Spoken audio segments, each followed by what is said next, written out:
Good afternoon. Welcome to another edition of Forensic Focus. I'm your host, Charles Amodio with FAZ Forensics. At FAZ Forensics, we specialize in business valuation and forensic accounting.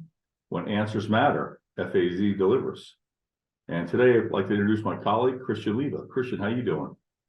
I'm doing well today, Charlie. Doing well. Beautiful weather coming out.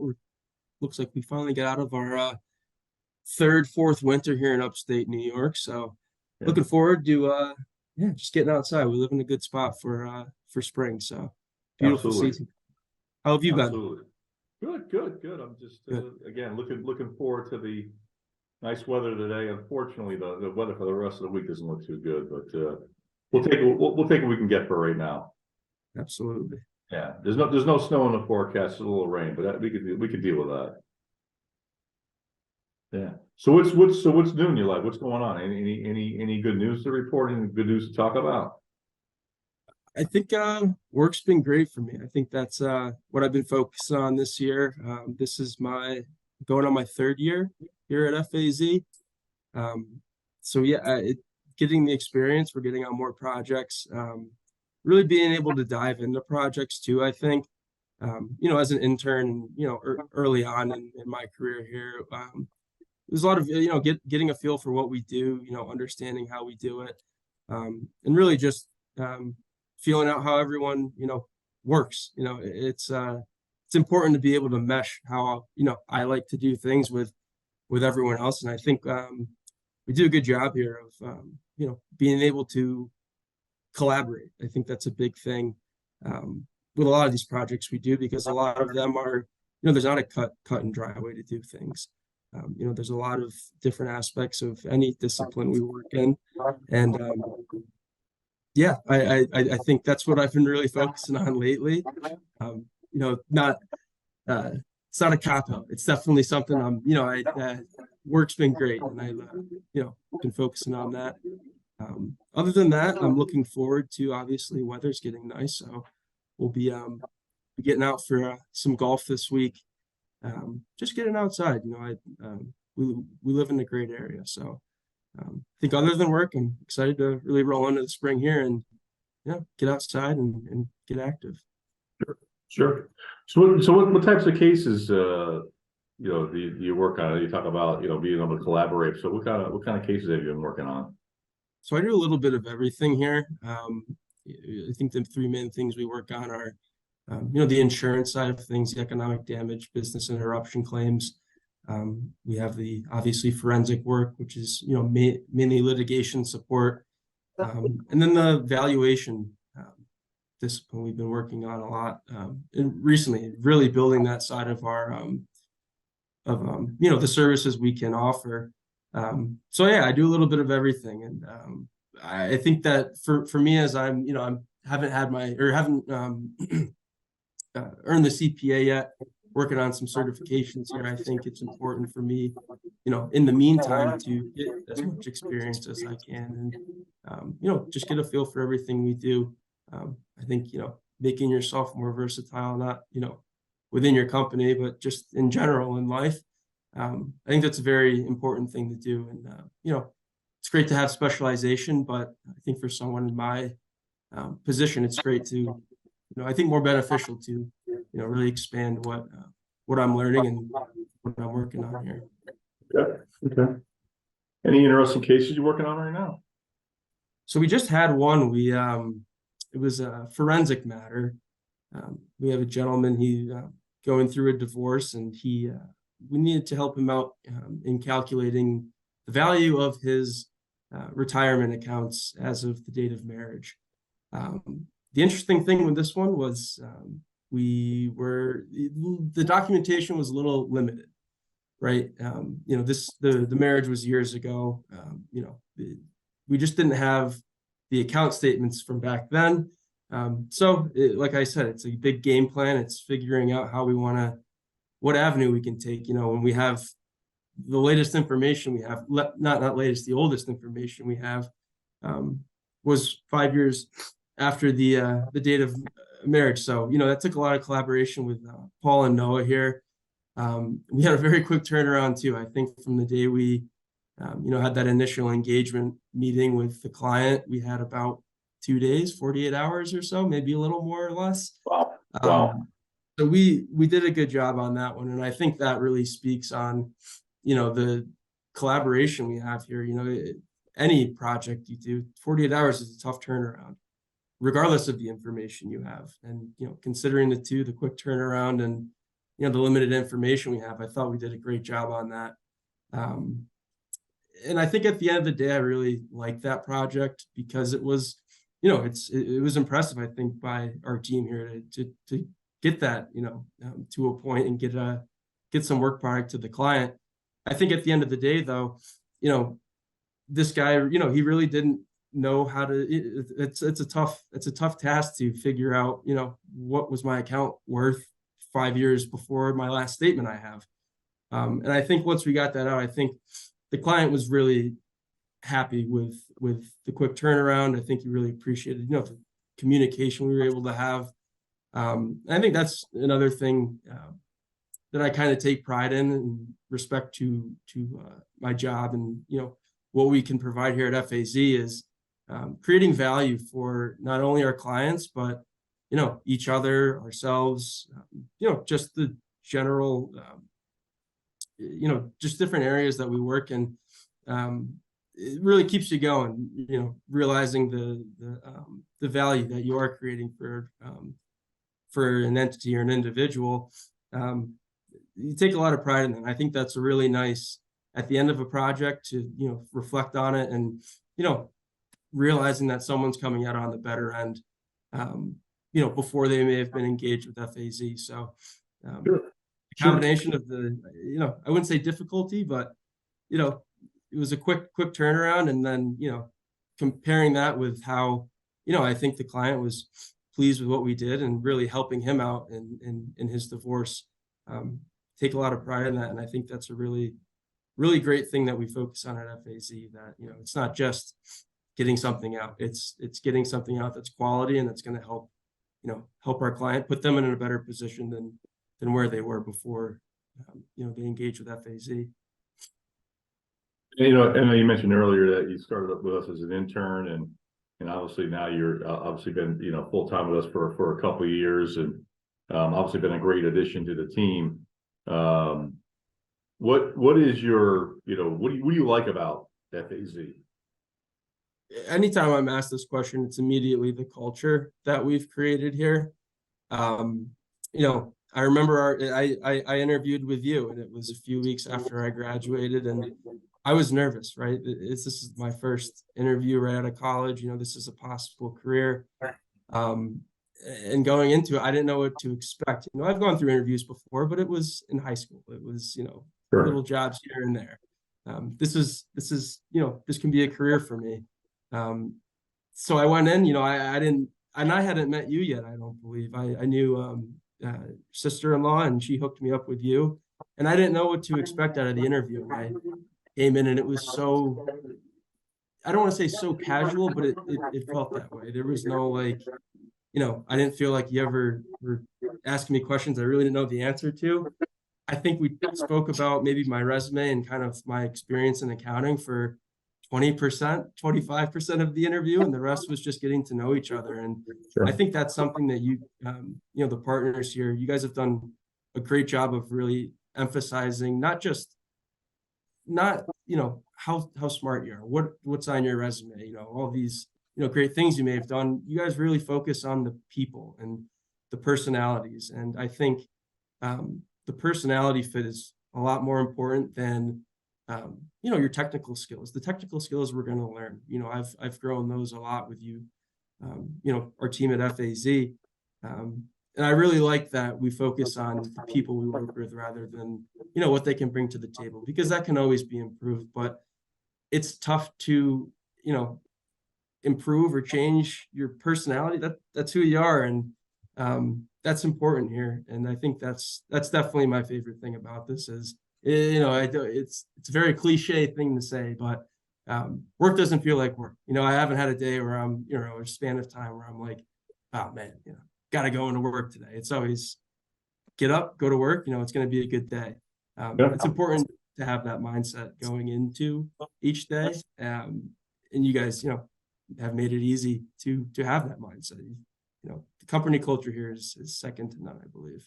I'm glad you feel that way again, because we try to create that, that culture and make it a, enjoyable place to work. And at the end of the day, we are crunching numbers and we are, evaluating a lot of financial data and stuff like that. But as long as we can, create a team that we can work collaboratively together, obviously that's a huge part of it. And I think a lot of it goes back to culture and being able to do that. So as far as reading, are you reading anything right now? What books are you reading? My mother would be disappointed to hear that. I'm getting better at reading. I'm starting to get into some books. I think it's just a good thing to do outside of work. It just kind of gives you that time to think, kind of create your own, just separate work and your outside. Learning anything is very valuable, whether it's about I don't know if you want to learn more about sports or learn more about world history. Any literature is good to mix in. What I have mixed in, and I've done it for a while now, I'm kind of started it up in college. The Wall Street Journal. I think staying on top of just what's going on in the world is important. There's a lot of things in there where you may not realize that it relates to either your job or something that you really find interesting. But I go through the 12 headlines they have each day, pick 2 or 3 articles out I enjoy or find some interest in, and I think that's important. The world's ever changing, right? Like each year there's so many new, not just accounting, everything. And it's tough. You're never going to keep up with everything that's going on, but keeping up with the things that you care about and, really relate and resonate with you, it's important to stay on top of that. So, I enjoy that. I enjoy staying up to date on, the financial world.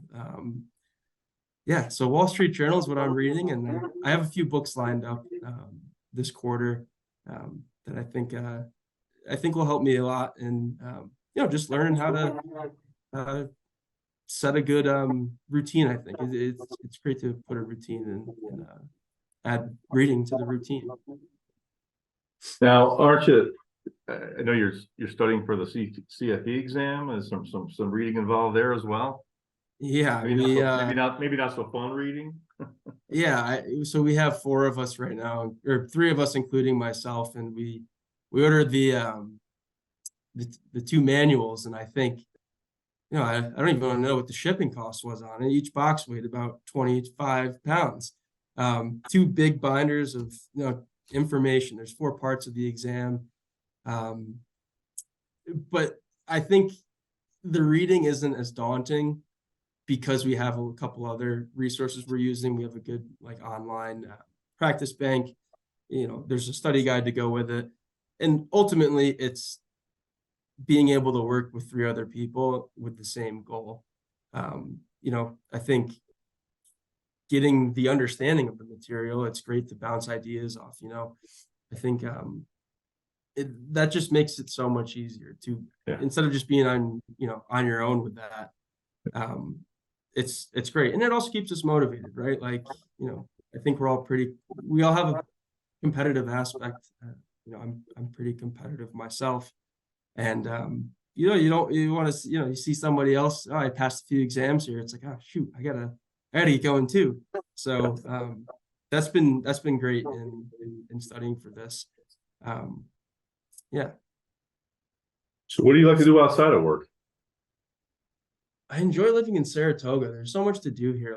I wouldn't say there's a specific hobby I have. I think my hobby is just, getting out, enjoying where I live, and, I think staying close with my friends and, growing my network. That was one big thing out of college that, I think if I said now and you knew me today, you may say, no way. But networking and kind of branching out was tougher for me. I'm close with my people, but going out to like those networking events. We have a ton of those, and that was a bit daunting at first, but I've really come to enjoy getting out, meeting new people, just doing new things. I was part of the COVID class that missed our second half of the junior year and all of senior year. So you get a little stagnant there, and coming out of that, it was tough to reacclimate to just the world in general, right? So I think post college now and post that kind of little COVID blip, I'm just figuring out more things I like to do, and I think the process of finding those additional hobbies is fun. I enjoy doing it. My sister and I are in a volleyball league here. That's been pretty fun the last couple of weeks. But no, we live in a great spot in Saratoga, New York, and I've come to really appreciate where we're from as I've gotten older, and there's just so much to do. So I think, for the last couple months here, and since I graduated and moving forward here, my hobby is finding hobbies. I enjoy getting out there and finding what I want to implement to my life. So what's the one thing that people may not know about you that you want to share with the group? May not know about. That's a good question. Well, I guess I played rugby in college. You may not know that about me off the bat. Sure. So I went to Penn State University, great school. It was a really, again, another thing as you get older, you start to appreciate, the experience you've had. And like I said, my class was a big COVID class, right? But I always say, you can't feel sorry for yourself there. Everyone had to deal with it. And then piggybacking off that is I probably had it better than most because I was lucky to be at the university I was. And I had that group of rugby, the rugby guys that, I was able to build relationships with. Rugby is a tough sport. I think a lot of people don't really know about it, but you see it, and it's football without pads, right? But I think the one thing you take away from rugby that you're obviously not going to see watching it on TV is the camaraderie of it. It's the only sport I've ever played or watched where after the game, there's not much animosity between the two teams and like the handshake line, like football, basketball, baseball. You see, it carries over outside of the lines, and that's it's one thing of rugby that I really like is that camaraderie. You can bring a rugby ball to halfway across the world. Somebody sees you have it, and you instantly kind of share that bond. Yeah. So obviously playing there was great. We were a pretty solid team, but taking, I think the best thing that came out of that is, the group of people I was able to meet, and just the, experiences you're going to have for life, being, a rugby player and, playing at a school such as Penn State. And you played a little basketball in high school, right? Yeah, I enjoyed basketball. Basketball was my main sport in high school. Never pursued that to college because I was a 6'2" center, and there's not many of those in college. So I always wanted to go to a big university as well. So that was kind of out of the question. Basketball is great though. I think where we're from, we have a pretty underrated group of guys that comes out of the area for basketball. My first ever varsity game was against Kevin Herter, and that was awesome. I mean, that was a cool experience. At the time, it's like, you see it as, oh, this is just another guy I'm playing against. But after coming out of that game, I was like, wow, this kid's going to do something. And obviously, I think he's having a great career, and it seems like he's going to have a pretty long career as well. But basketball is great. I think we got a lot of good players here, and same thing. It was a good way to grow my network and learn a lot of valuable life skills other than how to shoot a basketball. Yeah. What did you think of the game last night? I thought it was a good game. I think at halftime I was, Purdue was down, I believe 6. And if you had the scoreboard blacked out the whole first half, I would have thought they were up 10. That Yukon team is unbelievable. I mean, the way they can just flip a switch in the second half, And I think the impressive thing with them is they know how to finish a game. A lot of teams, you see, the NBA is a great example. I say an NBA game doesn't start until 6 minutes left. It doesn't matter what the margin is at that point or before that. Yukon, they put the game away with 10 minutes left. Their coach Hurley is the best coach in the country, I believe. I wouldn't be surprised if they win it again next year. It's a very good basketball team. But kudos to Purdue. Obviously, I'm a Penn Stater, so I have some love for the Big Ten schools. Absolutely. I thought they played well. I mean, they were behind the eight ball from the start. Zach Edey, he's an awesome guy to watch for such size. I think he has some good touch. But yeah, I do want to shout out the women's championship though. Iowa versus South Carolina. I was more excited for that game, I think, than this one. I agree. I think it was a better game. I think the whole kind of women's tournament was really taking over this year. I mean, I watched just as much, if not more, of the girls over there, and I thought it was just good basketball. Caitlin Clark, everyone knows her, everyone talks about her. I love that she has a legit jumper. Like she looks like a very good basketball player, as obviously she is. But that's entertaining. They put on a good show, and shout out to them for putting on a great tournament. That was a great game as well.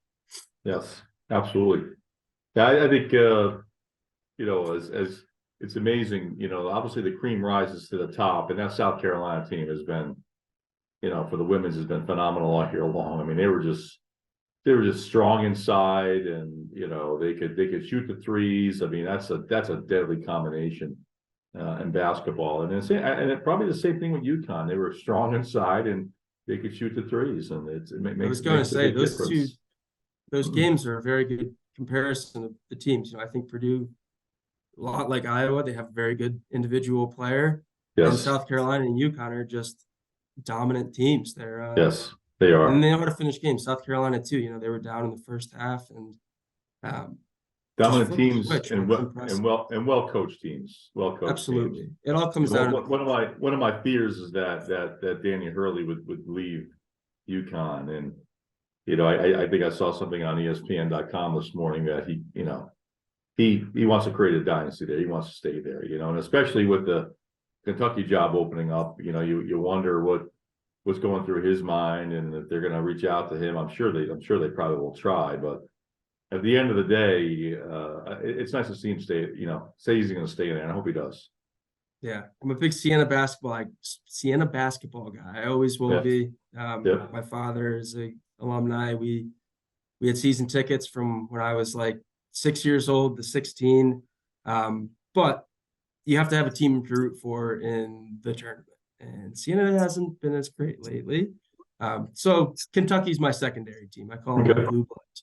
So hoping Hurley goes there, but there's no way. He seems like he's a very loyal guy, and that Yukon team probably has a brighter future than Kentucky at this point in time. So, well, speaking about Yukon, I'm sorry, Siena.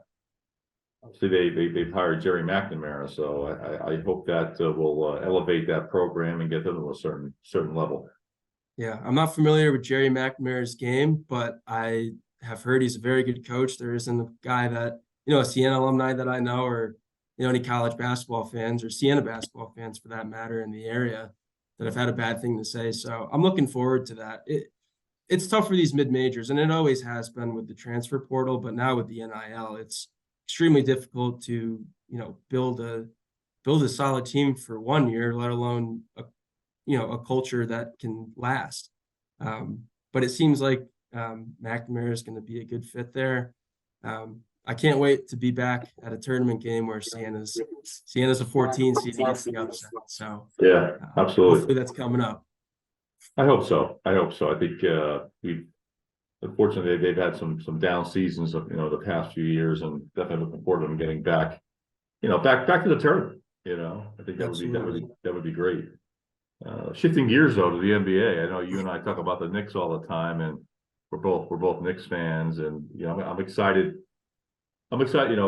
Last couple of years, been very excited about the Knicks. It's been a while since you could say that, and watching a lot of the games. In years past, you maybe watch a little bit less than you do now. But obviously with the team they have, they look like they can make a run in the Eastern Conference. Absolutely. I mean, I think I really tuned in the Knicks in about 2010. So you had that good team with, Melo, J.R. Smith, Stoudemire was on the team, I believe. But I've never had a feeling before, during, or after the season that this team really has a chance to make a splash. They've always been a solid team, but they've never gotten really that respect, and they probably haven't deserved it. But this is the first year where I'm thinking they could do something special. There's a lot of good teams, though. There's a lot of good teams. Oh, there are. There are. And it'll be tough to make a run, especially with Julius out. Yes. But they're again, comes down to coaching, right? I think Thibodeau runs a tight ship, and his guys play for him. It's tough. I think in modern sports today, nobody likes the, hard coach, the tough guy. I think I'm a Patriots fan as well. We saw kind of what happened to Bill Belichick this year. Everyone kind of got, I don't know if we want that. And you see a guy like, Mike McDaniel in Miami. He's a fun guy. People like playing for him. But I think Thibodeau's showing you can still have that, disciplinary mindset and be successful and have your guys have your back. I'm excited for the postseason here. It worries me that the East is so close. They could be the 2 seed or they could drop to the play-in tournament. So we'll see what happens. But this is a promising team. Jalen Brunson is one of the best free agent signings in recent history for the absolutely how he performs compared to what the contract actually is. It's awesome. This is a really fun young team that for years to come will be continuing. And I hate to say this, and I still think the Celtics are obviously the team to beat. I mean, they've had an awesome season. They have a great team, great lineup. They've got a good bench. They have great coaching. I think unfortunately, they look like they are. I mean, they are the favorite to win it all. You look at some of the other teams in the Eastern Conference. I mean, other than the Knicks, I mean, the Knicks just beat Milwaukee, and Milwaukee's a strange team. They got a lot of talent in that team, and they just don't seem to be able to put it together. And I don't know if the playoffs will help them in that regard, but it's where Boston is just such a great team. I mean, they play great team defense. They can shoot the ball. They're good in. They're good out. I mean, they have all the attributes. So unfortunately, I feel like it'll be a tall task to get through the Celtics this year. That's for sure. Absolutely. I think the Knicks are a good defensive team. They're gritty. They're tough. And regardless of your skill level, those are the teams that always give the top dogs a run for their money in the playoffs. So, you're not going to have home court, but we're going to get 3 games in MSG. You got to steal 1 at TD, and hopefully we can move on to the championship. Yeah. That sounds good. Hey, Christian, that's all the time that we have today. I want to thank you again for coming on to the FAZ Forensic Focus podcast, and enjoyed spending time with you, getting to know you a little bit better, and hope you enjoy the nice weather and the rest of your day. Thank you, Charlie. You too. It was a pleasure. All right. Take care, Christian. Thanks. You too.